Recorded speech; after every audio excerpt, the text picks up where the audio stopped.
It's time for the Splash Live from Civic Center TV, featuring stories from and about people like you in the greater West Bloomfield area. Simulcast on cable, 89.3 Lakes FM, social media, and the web. Now live from Green Media Center on Walnut Lake Road, it's the Splash Live.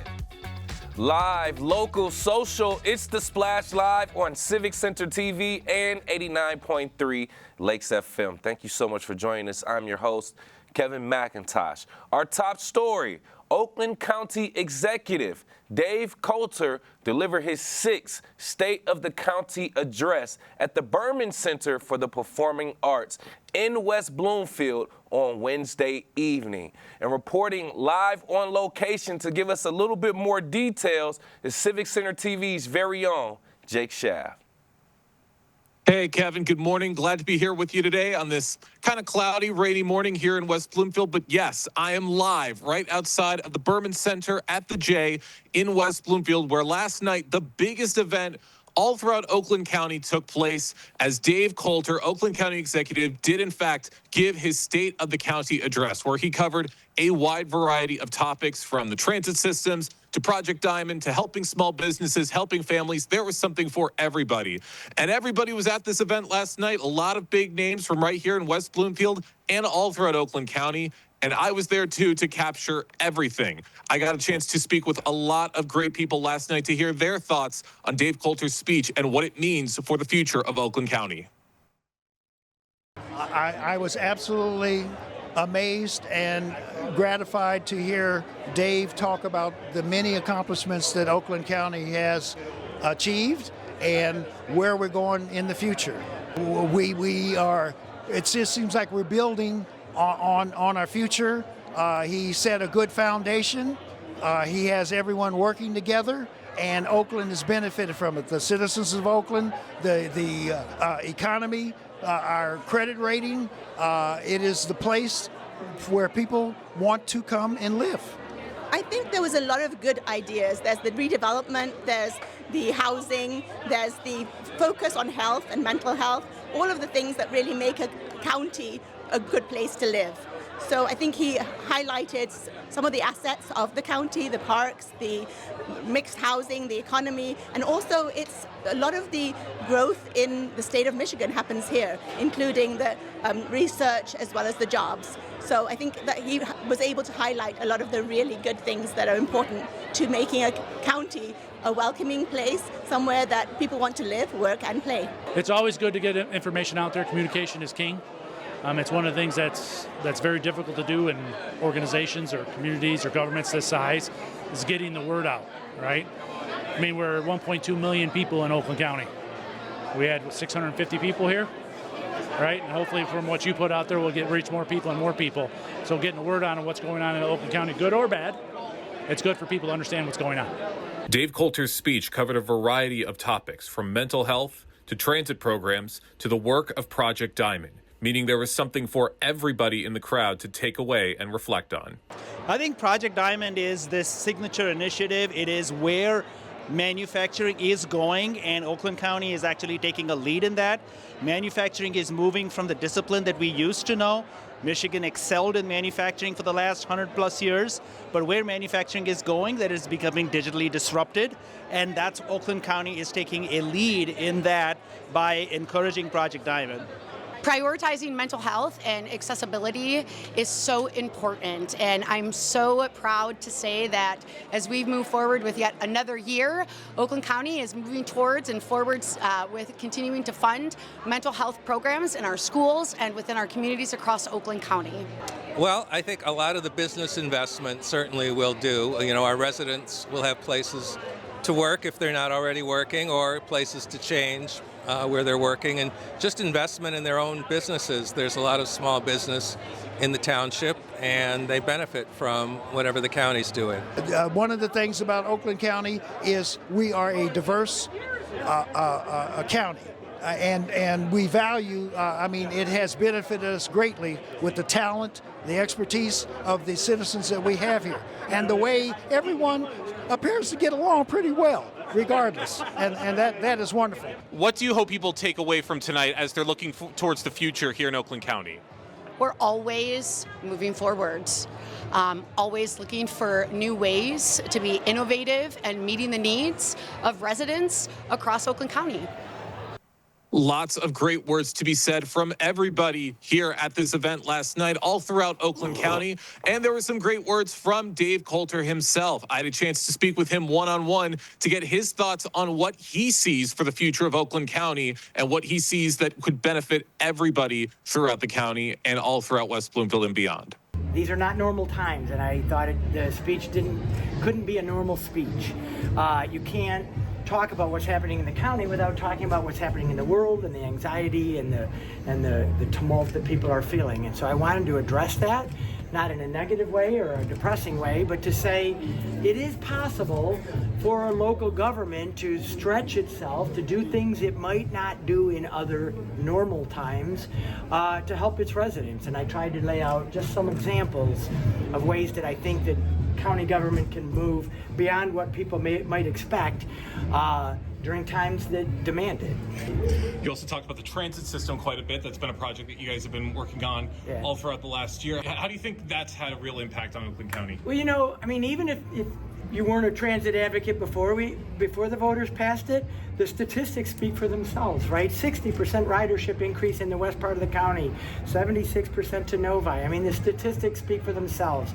People and 400 new bus drivers. If you create the system, people will use it. The other one I would mention that I think is important, I've talked a lot about it, is our small businesses. You know, more than 90% of businesses in Oakland County are small businesses. So we have leaned in during the COVID, before COVID, during COVID, and after COVID, trying to be creative and innovative about how we reach them, what services we give them, and what support they need to be successful. What do you hope are the biggest takeaways that everyone will leave here with tonight in terms of looking for the future? That we can have change without chaos. That just because we're going through another period in our history of disruption and transformation, it doesn't have to be destructive. We don't have to tear each other down in order to build ourselves up. That we can do this together. We've done it before in this country. We're in another period of time, in my opinion, where we need to do it again. And I hope Oakland County shows the world that you can do it. Really appreciate Oakland County Executive Dave Coulter for his time and speaking with me one-on-one. And I think that there's a lot to look forward to within the next few years, and I can't wait to see what this is going to mean for all the people here of Oakland County, Kevin. Yes, great story, by the way, Jake. And with you being right there in the midst of everything, how would you say the energy and the support was from the crowd from Oakland County Executive Dave Coulter? There was definitely a lot of optimism. You could tell that he truly cares about what's best for this county, and you could tell that he has thought a lot of these projects through, and he has a lot of great visions for what's to come in Oakland County. And I think that optimism radiated and reflected on everybody else. There was just so much positivity in the room.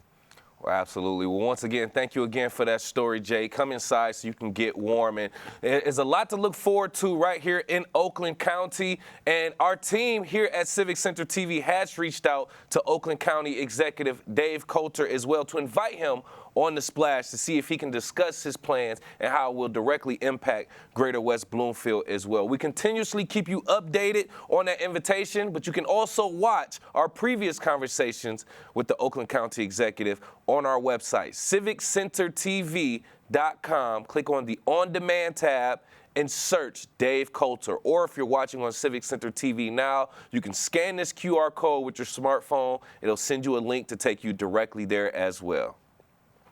IV therapy is becoming more popular here in West Bloomfield as the demand for healthcare services continues to rise. To further explore, I actually visited Drip IV, a local West Bloomfield IV therapy and hydration clinic, to learn about how they're offering alternatives to traditional healthcare. So IV therapy and hydration is intravenous nutrition along with water. In addition to that, though, we have options for adding nutrition into it, and I help people figure out what's a good fit for them. With urgent care visits increasing, IV therapy offers a faster, more accessible way to boost hydration, immunity, and recovery. Deanna Grove explains how Drip IV provides an alternative to traditional care. We're actually housed between like 4 urgent cares, okay? There's going to be times where you need to go there. I mean, there just is.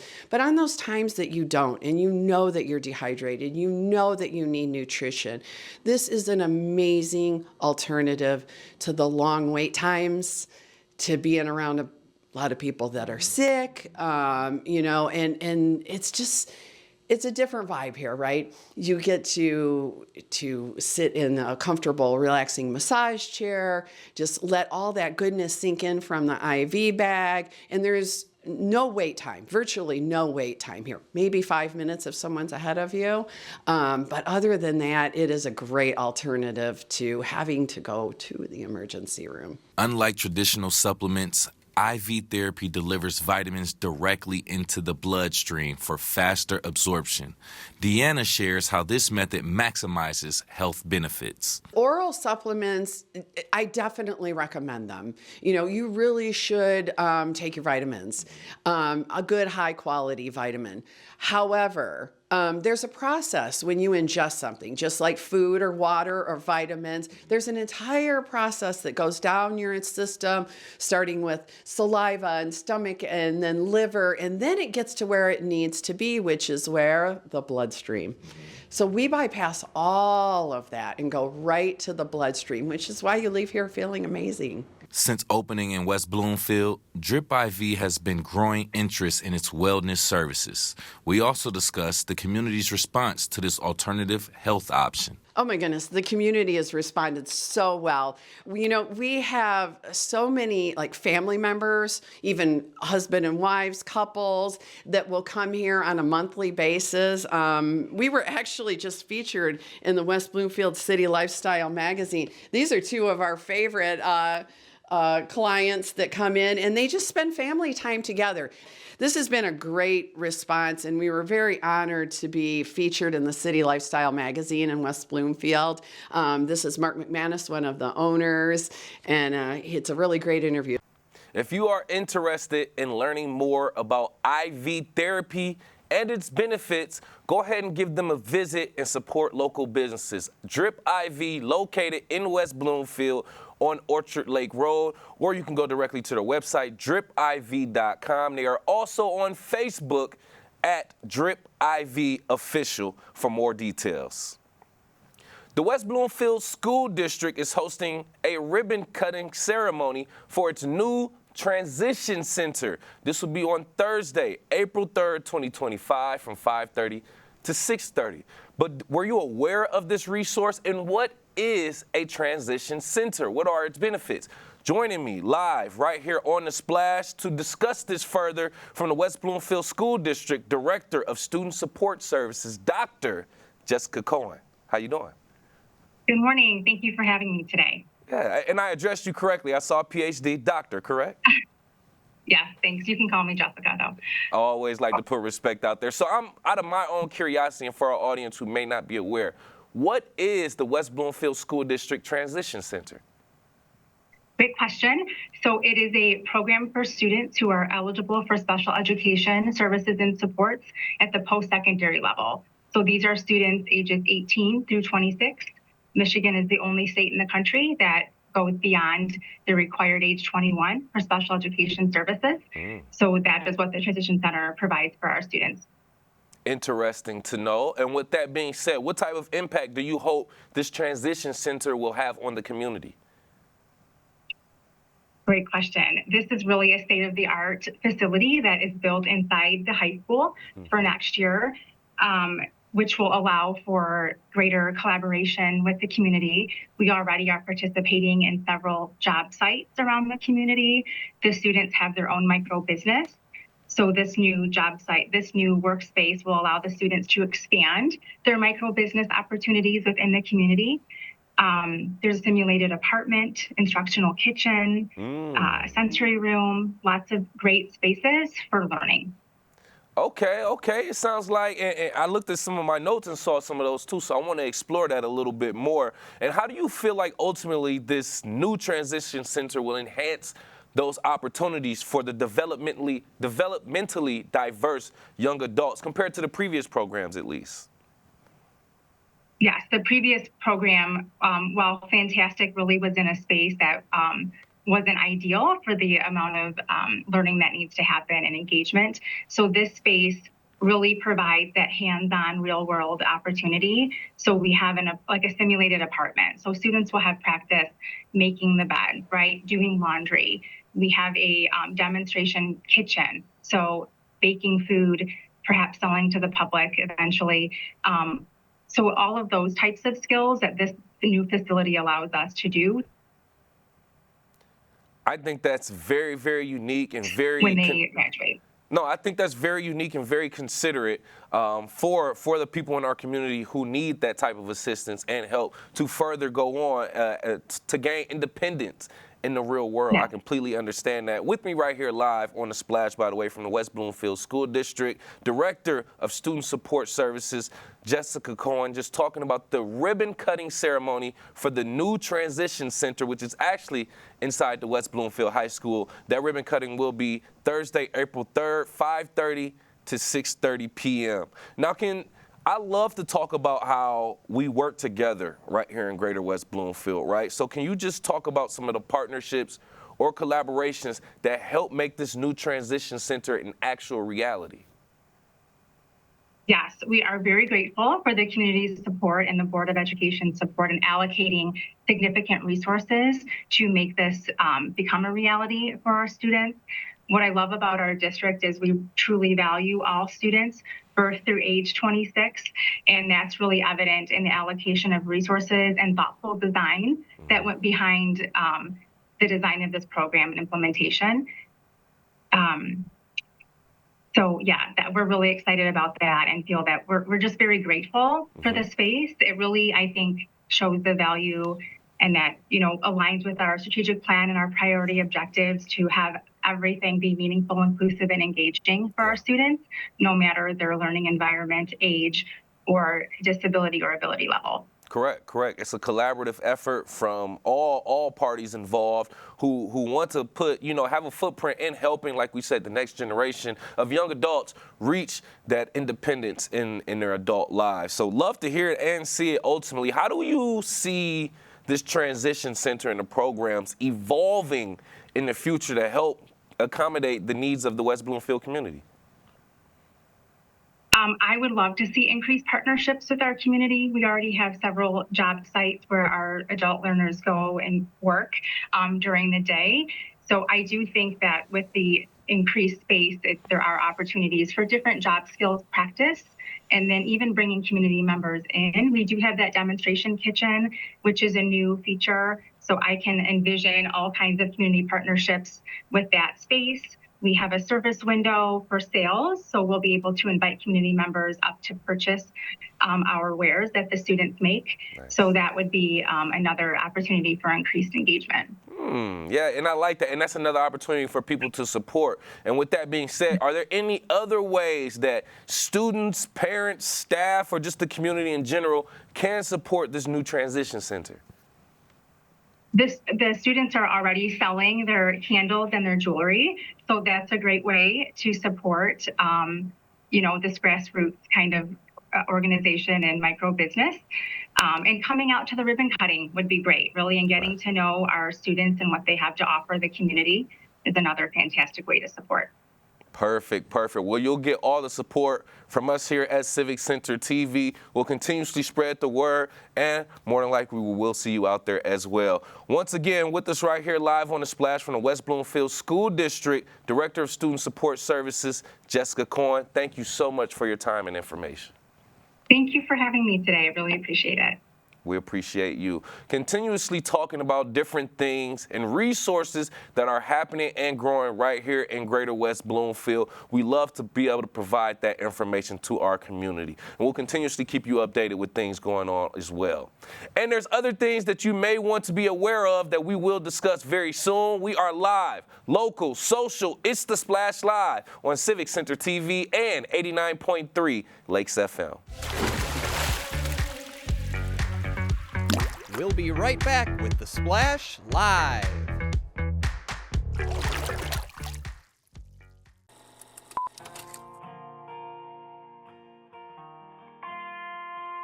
Bringing you stories and memories from Sylvan Lake, Civic Center TV, television that's close to home. If a fire broke out tonight while you were sleeping, would you and your loved ones be able to get out safely? Take a few minutes to plan your escape from a fire and practice it with everyone in your household. Make sure everyone knows 2 ways out of each room if possible. Have a meeting place away from the home where everyone can meet and call the fire department from outside the home. Remember, get out and stay out. Be safe and have a great day.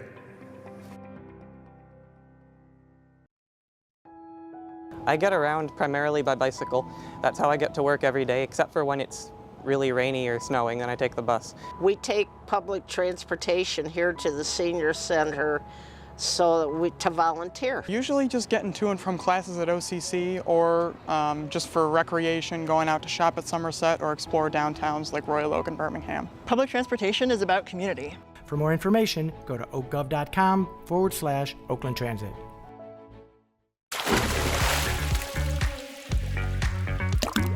And now, back to the Splash Live. Live, local, social, it's the Splash Live on Civic Center TV and 89.3 Lakes FM. Thank you for being here. I'm your host, Kevin McIntosh. And in celebration of Women's History Month, a pioneer for women's rights will be speaking at the Bloomfield Township Library on Wednesday, March 26th at 1 p.m. for an event hosted by the League of Women's Voters of Oakland County. The event will provide insights into women's leadership, empowerment, and an ongoing fight for gender inequality. I actually recently spoke with Ann Doyle, author and podcast producer, who will be the keynote speaker to talk about her books as well as why she feels women's leadership has evolved over the past few years. First, like I said, you're an author, right? So I want to talk about your book. March is also Reading Month, so let's highlight that. Your book, Powering Up: How America's Women Achievers Became Leaders, serves as a guide for high-achieving women who aspire to leadership roles. Can you just talk about what inspired you, first and foremost, to even write this book? Sure. Kevin, I'm a part of that generation of women who came of age, came out of the universities and moved into the workforce in the early 1970s, really at the height of the women's movement. And I've seen tremendous change in terms of opportunities for women and people of color over the last 5 decades. But what inspired me to write my book, it came out in 2011, the very first time. It's been updated 2 times, and people are telling me I need to update it again. But what inspired me to write it was the fact that for about 30 or 40 years, we saw tremendous movement in terms of women and people of color moving into jobs, economic opportunities that really had been padlocked for centuries. And so we saw tremendous progress, the first. But after a while, what happened was we started seeing the middle getting bigger and bigger, more women, let's say, specifically in doctors and lawyers and MBAs, but in middle management. But what we weren't seeing is women going anywhere they hadn't already been, and that was into cracking leadership. So I'm a former journalist, and that was the question I asked myself, is why are women stalled, and what is it going to take now for all these highly educated, professionally experienced women to move into leadership? And that's the research I did, and that's why I wrote the book. Nice. Love the backstory behind that, and love how you just spoke on, you wrote the book in 2011, but you also made some changes. As time have changed a lot since then also. And with that being said, I want to speak on that. You spoke on it briefly as well. How have you seen women's leadership evolve over the past few decades, if you don't mind? Well, I would say that we have seen tremendous progress in leadership in terms of, now you have more women in the United States Senate, more women in Congress. We've had 2 women who actually were chosen by a major political party to run for president of the United States. And even the tremendous growth we've seen in terms of women's sports. I love the story about the West Bloomfield Lakers, but what's happening in terms of the WNBA and all of that, that's all about leadership, because sports is a grooming place for women and men, to move into leadership roles. But I also want to say at this moment, I feel that we are not only stalled, but I never thought I would live long enough to unfortunately see women starting to slip backwards. And I feel very strongly that this is a moment for us to be very, very conscious and courageous about the importance of continuing to raise our voices in terms of the importance of diverse leadership to make very good decisions for our country. Very, very well said, very well spoken. And I want to kind of dig into the importance of Women's History Month. Why is it important for communities as a whole, specifically right here in Greater West Bloomfield, to celebrate and reflect on women's contributions? Well, I think one of the reasons is because women's history has not been written. And it's very, very important for young people growing up, to see role models of people who look like them, who have achieved great things. And women have achieved great things, but those stories have not been told. And so I'm very happy that finally there is going to be a Smithsonian Women's History Museum on the Mall in Washington, D.C. That's been in the works for a very, very long time. And it's finally, I'm probably going to live long enough to see that happen. But I think the most important part of that for me is really for our next generation of young people to understand that the history we've been taught in school isn't the full story. And we want all of our children to know the full story.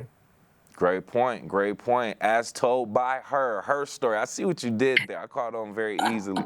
And with us right here, live on The Splash, author of Powering Up How America's Women Became Leaders and host of podcast Powering Up, Ann Doyle, just talking about speaking at the upcoming event Wednesday, March 26th at the Bloomfield Township Public Library, an event hosted by the League of Women's Voters of Oakland area. Now, I want to speak on this podcast very briefly, right? Your podcast, Power Up Women, explores women and power. Can you just talk about what are some of the most impactful conversations that you've had on that show? Well, I like to describe it, Kevin, as a cross-generational conversation about leadership, gender, and power. And so one of the things I really tried to do is to make sure that I'm talking to diverse leaders, also of very different generations, because we have a lot to learn from older women to younger women to us. Boy, there's so many impactful conversations, but some that come to mind, Michigan Senator Mallory McMurrow speaking up in Lansing about the sexual harassment that was going on of other women legislators in Lansing.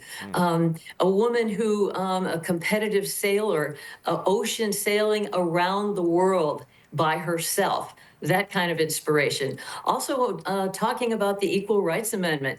The Equal Rights Amendment, we did a whole podcast about the fact that we are the really pretty much the only mature democracy in the world that does not include protection for women in our Constitution. And the ERA was introduced 104 years ago. It was introduced immediately after women won the right to vote, which was 1920.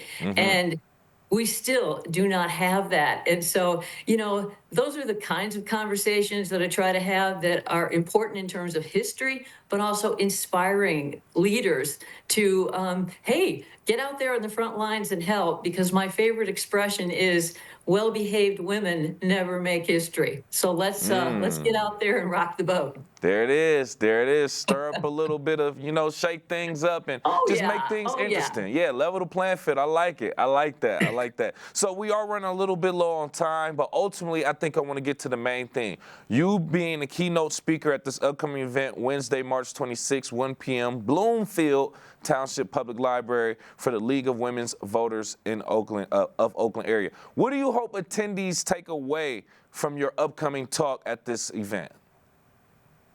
Well, Kevin, my most important goal is to really inspire the attendees to be courageous, to step forward, to raise their voices, to be active citizens. And I strongly feel that we are at a defining moment in our country's history right now. And the last thing we want to do is to be quiet. And the League of Women Voters, which was founded in 1920, right after women got the right to vote, is all about helping educate and encourage and inspire all women and all voters to be active. And that's what I hope I can do, is to encourage people to be courageous at this moment, to raise their voices, and to be active citizens who help shape the kind of country we want to live in.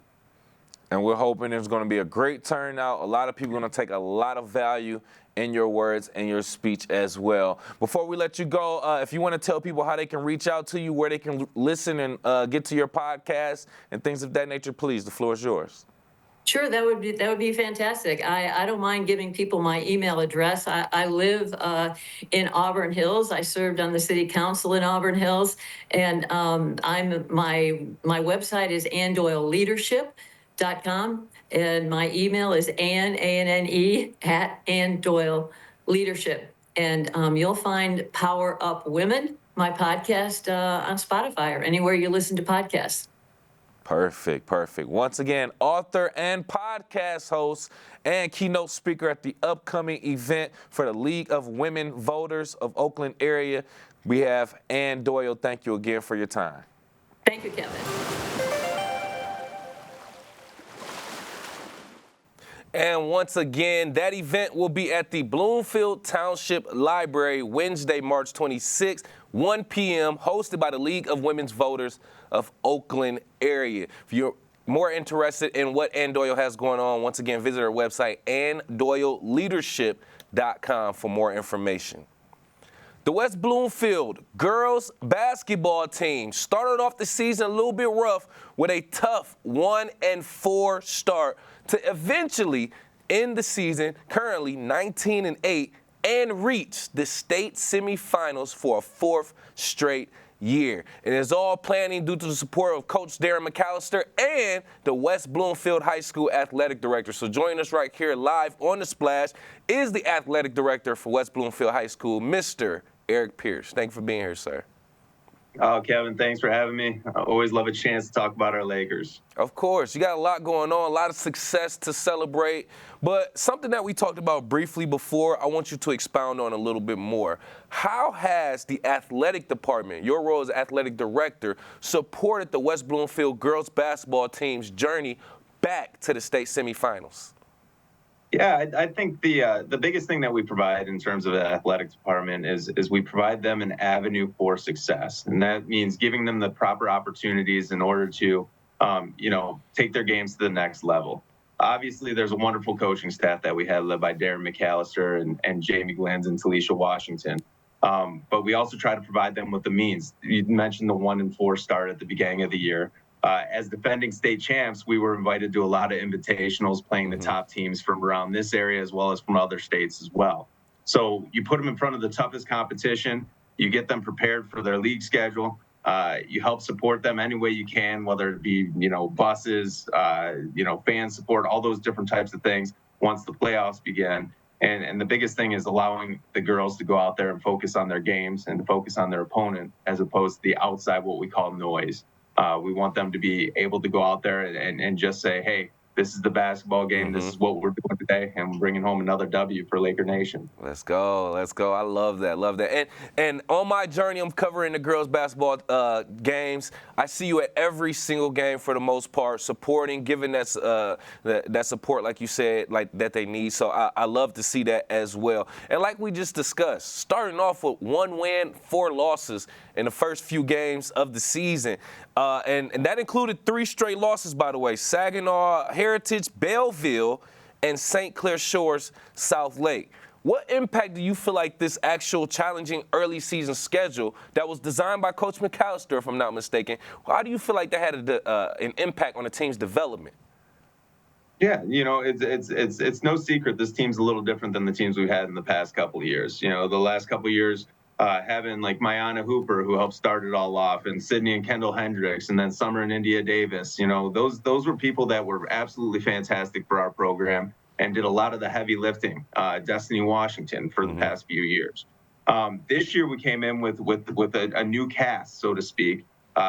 Sheridan Beal, leading us in scoring, and Ava Lord and Brianna and Briasia Gamble Jones and London Hall, and it took a little while for them to get their sea legs, so to speak. And they were thrown right to the wolves in terms of the competition right away. I mean, we have a challenging schedule. We set up the toughest teams to play every single year. Coach McAllister does that for a reason, and this is the reason right now. It might not look that great at the beginning of the year when we're going out there and we're still learning and we're still getting into our comfort zone with our games, but you see the fruition of it right now when you're in the playoffs and you're already battle tested.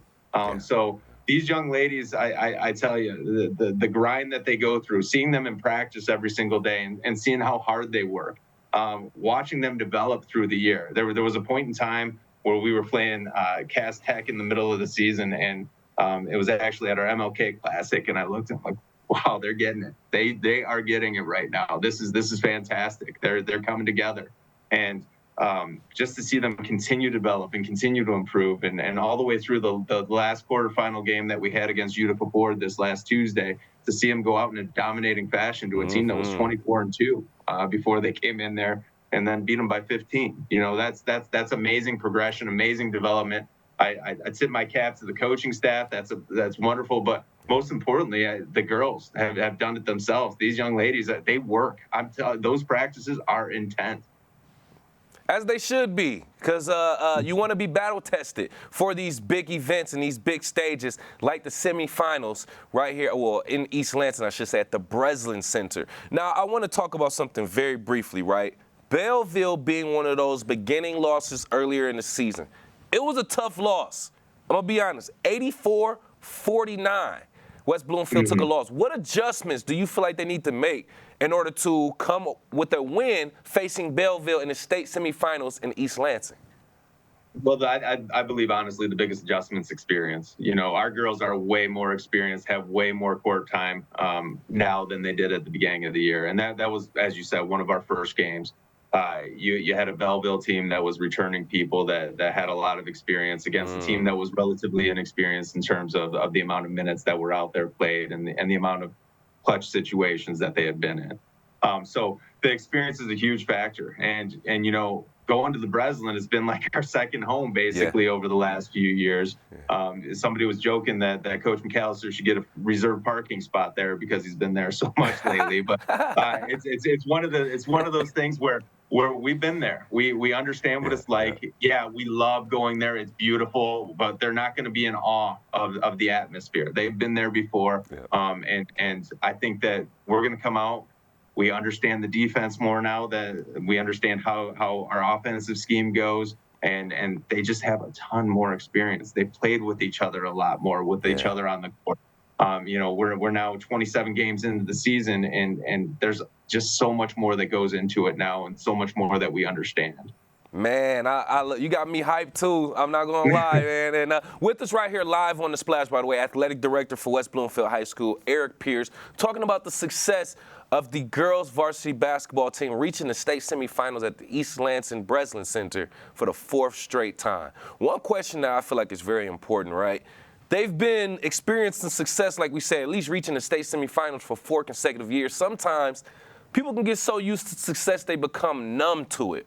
So I want you to describe the girls' basketball success over the last few years and how it impacts the overall legacy of West Bloomfield athletics. Oh, well, I tell you, it's the West Bloomfield girls basketball team. Whenever I go over to an OAA meeting for our athletic directors, it's the topic of conversation a ton of times. And one of the big things is just how have you guys been so good? It's amazing. It's so much fun to watch you play, the style of basketball that you play. And it's cool to hear that from people because they recognize what we're doing. There's been other people that have come up and said, you know, there's only a few teams in the state that can play the game the way that you guys play.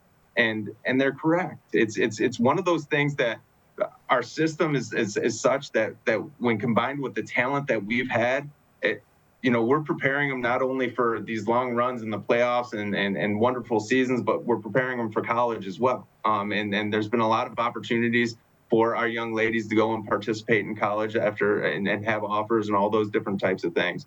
But you talk about a legacy, 51 straight OAA red wins for this team before they had a loss to Clarkston this year. That's years of league basketball in a row that they've won. And I tell you, it gives me goosebumps thinking of it, all those different games and all the dominant fashion that they've done it in and how skilled we've been.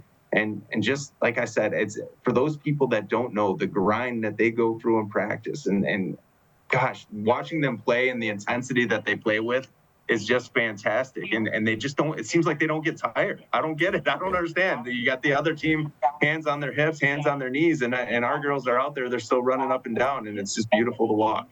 No, I agree too. Just being at those games, seeing how hard they play and how attentive they are to Coach McAllister and what he tells them, just let you know that they're sticking to the game plan and it's working. Obviously, right? So just a few more moments real quick, Mr. Pierce. I just want to ask, if the girls continue on through the semifinals, making it to the state finals, there's a potential they could face Rockford again for a third time. Now, what about that matchup over the last few years makes it so special, and what do you feel like we need to do to overcome? Well, Rockford's we've actually played them. It was the semifinals the first year we won the state title. Then we played them in the finals the year after, and then the semifinals again last year. So 2 wins, 1 loss against Rockford when it comes down to the last 3 years. The big thing about Rockford is they wonderfully coached team. They really are. They're fantastic. I love watching them play.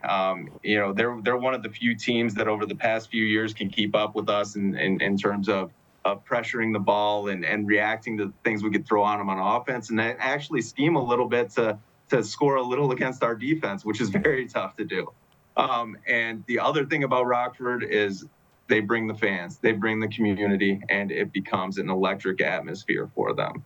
So one of the biggest things is we need all of Laker Nation to come out and support these young ladies as they go out there. It's a pleasure. They're representing the community. They're doing things right. And I tell you, they're a great group of young women that are out there, and I'm so proud of them. And just everything they've overcome, trust me, they heard it at the beginning of the year. Right. They heard, oh my gosh, you guys are 1-4. You guys can't compete with what the teams have done before. And they're like, okay, you know what? We're gonna show you. We're gonna work and continue to work until we can come out and show you exactly what we are as a team. And they found their identity, and look at them now. And they are a true representation of Laker Nation. They're a true representation of the West Bloomfield community. And we are so proud of them. So please come out and support them. Man, I said this since I joined the Civic Center TV team last year when I was following them going to the state finals and everything. And I was just like, I'm so impressed and I'm by what these young girls' work ethic is like and them achieving success. I almost feel like a proud parent myself, far removed from that, but I love that. So I know as an athletic director and a main supporter, you have to feel proud too. But we want to thank you so much for your time again. Once again, athletic director from West Bloomfield High School, Mr. Eric Pierce. We appreciate you, sir. Thank you so much for having me on. Go Lakers. Let's go, Lakers. Oh, man, I can't wait. Exactly. And once again, West Bloomfield girls basketball will be taking on Belleville East Lansing Breslin Center. That'll be Friday. As a matter of fact. So we'll continuously keep you updated with that coverage as well. And we have more good news to talk about. Great athletes from West Bloomfield High School. We'll talk about that coming up. We are live, local, social. It's The Splash Live on Civic Center TV and 89.3 Lakes FM. We'll be right back with The Splash Live. Hi, I'm Lauren Azuri, the Park Naturalist Supervisor for West Bloomfield Parks. Congratulations to you, Civic Center TV, for hitting 1 million views on YouTube. We really appreciate your partnership in spreading nature education in a creative way in our community. I'm Lauren Azuri, proud to be 1 in a million.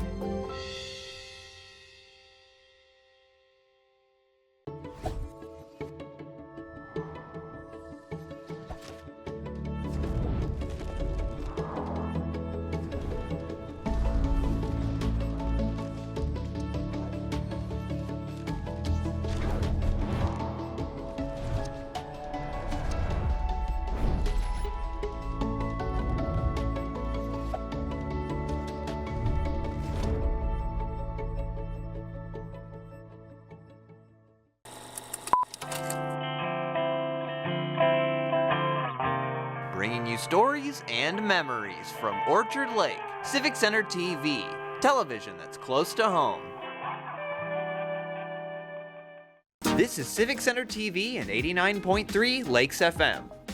On cable and the radio. On the web too, and on social media. Civic Center TV, television that's close to home.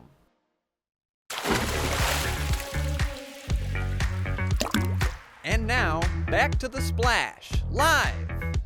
Live, local, social, it's The Splash Live on Civic Center TV and 89.3 Lakes FM. Thank you for being here. I'm your host, Kevin McIntosh. More greatness out of West Bloomfield High School as West Bloomfield High School's snowboarding team recently finished second in the state at the competition held at Treetops in Gaylord, with a few actual individual players placing at the individual state meet. Liam Gillen placing 6th and Tyler Pomeroy placing 4th in that competition. So it's only right to join us right here live on The Splash to talk a little bit more about this experience. We have West Bloomfield High School student and snowboarder Tyler Pomeroy and West Bloomfield snowboarding coach Cody Anderson. Thank you both for being here.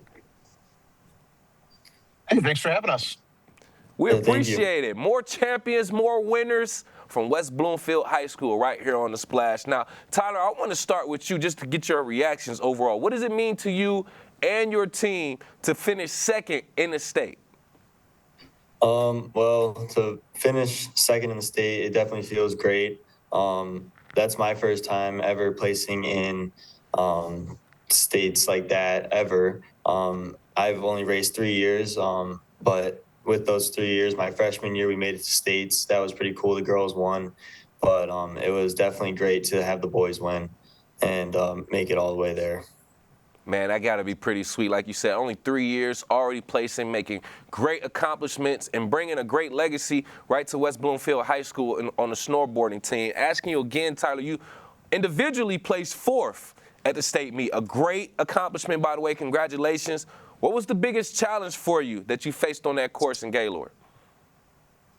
The biggest challenge definitely had to be that I wasn't used to the course. I never raced before, and I got up there, no practice, had to just kind of go in and take the practice slips and just deal with what I had and make it work. So I went in there, did good, and had the result that I got.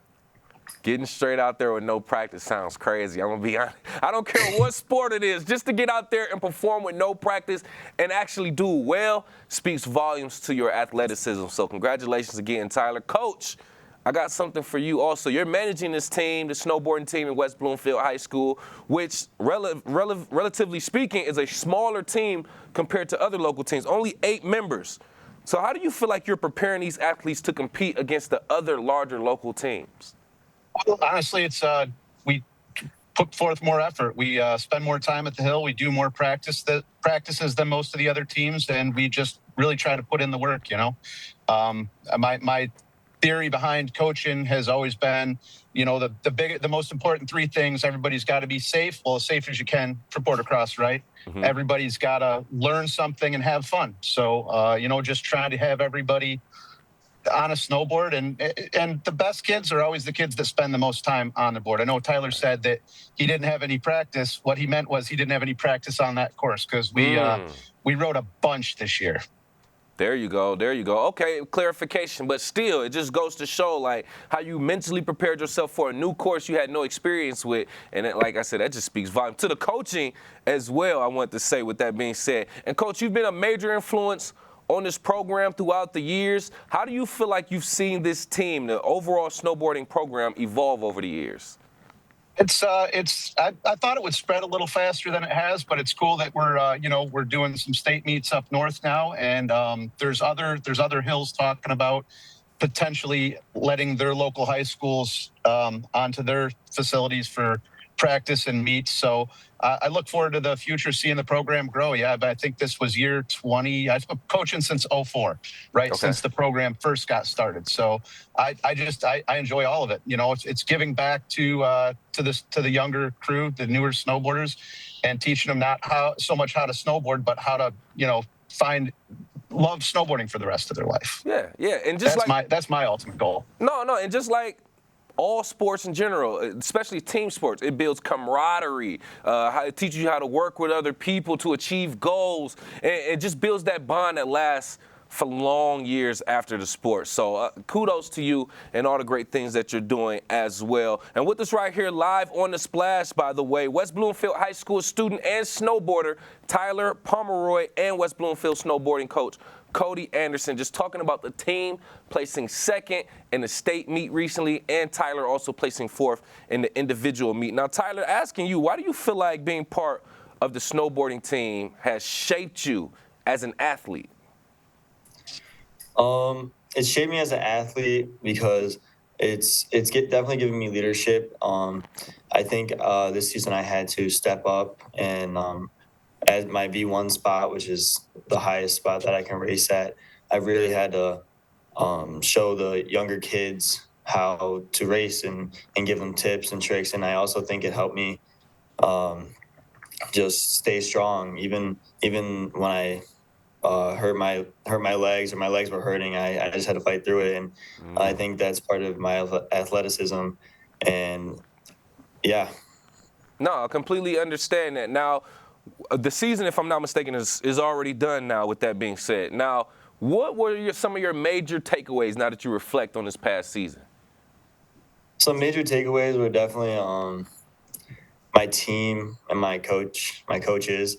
I definitely love my coaches and my team. I'm going to miss them a lot. And just everything that we've been through, making it all the way to states, I love it. And yeah. Perfect. And as we get to wrap up, Coach, just going to you, for anybody watching, listening, who may be interested in joining the snowboarding team or want to know more information, how do they do so? Reach out to your school's AD, I would say, especially for the schools that don't have a team, reach out to your AD, say, hey, we'd like to put together a snowboard team. It's 20 years. We've had teams for 20 years doing it, and let's put a program together for our school or our district and try to get more people, more kids, more coaches involved. Yeah. Well said. And like you said, if they are interested, reach out to your athletic director at your school and find out what will be necessary for that. But congratulations again to you both on your success. And once again, right here live on The Splash, West Bloomfield High School student and snowboarder Tyler Pomeroy and West Bloomfield snowboarding coach Cody Anderson. We appreciate both of your time. Hey, thanks for having us. Yeah, thank you. Definitely a pleasure to talk about more champions and more winners right here in West Bloomfield. We'll continue to keep you updated with everything going on with the snowboarding team at West Bloomfield High School. West Bloomfield High School has also started a new club that's sparking interest. It's the West Bloomfield High School Fire Department Club, providing students with hands-on experience in firefighting, and this is all thanks to the collaboration and partnership with the West Bloomfield Fire Department. We recently talked to West Bloomfield Fire Department training captain Jeff Lakowski to talk about starting this program and the benefits students get from it.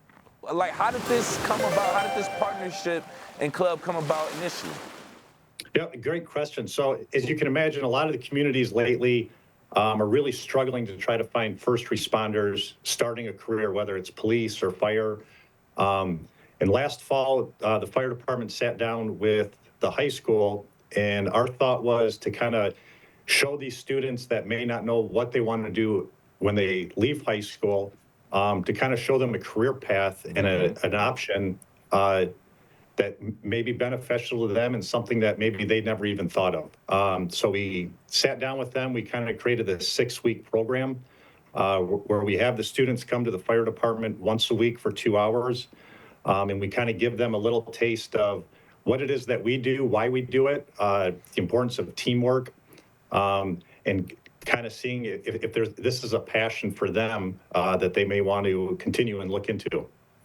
I like this. I like that. And this is something that I encourage other businesses, industries, organizations to reach out to the local schools to do as well, because you just never know. Sometimes in high school, you just never know the options that are available, the things, the occupations that are available. I mean, there's so many different things, and just something that can be sitting in your face, you know, just how much is needed, how much in demand. Like you said, I didn't even know that there was a need for first responders and people in that area. So thank you for providing that. So let's get into some of the important skills that the students take away from this during this program. What would those be? Yes, so some of the things, so last week was our first week.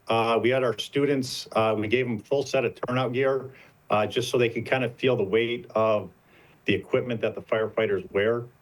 We had them hooking up to fire hydrants, and then connecting the hose to the fire truck, advancing hose line, spraying water.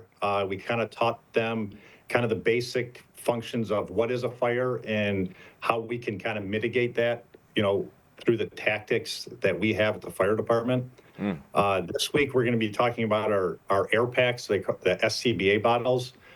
So we're going to have the students get masked up in the full turnout gear, the SCBAs, and actually look for a victim in a simulated fire. So we'll smoke out a house and kind of teach them how to do search and rescue. Some of the other things that are on the list is we're going to do some ladder training and doing some ladder rescues out of a second-story window. Oh, wow. We have a full day of EMS that we're going to provide for them to show them how to take care of people. We have ropes, knots. We're going to bring in a car at the very end and have them cut it up with the jaws of life. And really what we're trying to show them is, you know, if you like working as a team, you have a little bit of grit, and you really have a passion and a desire to help people, the fire service is a really good option for anyone kind of looking for something to do with their lives. That's something that we definitely all have to learn at a young age, how to work with other people. And I don't think people realize the teamwork that's involved when it comes to being a firefighter, especially in these emergency situations. It involves so many different people and so many different roles. So you to kind of put that together, say, hey, like you said, if you like to work with other people, or if you can learn to be a team, and you like to kind of be in these type of situations, or we can at least teach you how to respond to them, this could be a great situation and great career for you as well. I'm loving this so far as we're talking about it. But joining me right here live on The Splash, training captain for the West Bloomfield Fire Department, Jeff Lakowski, talking about the West Bloomfield High School Fire Department Club that they're doing with the local high school students and preparing them for potential careers in emergency response or firefighting. I want to talk about the response from the students. How has it been so far? Has it been an overwhelming demand, or just talk about that, please?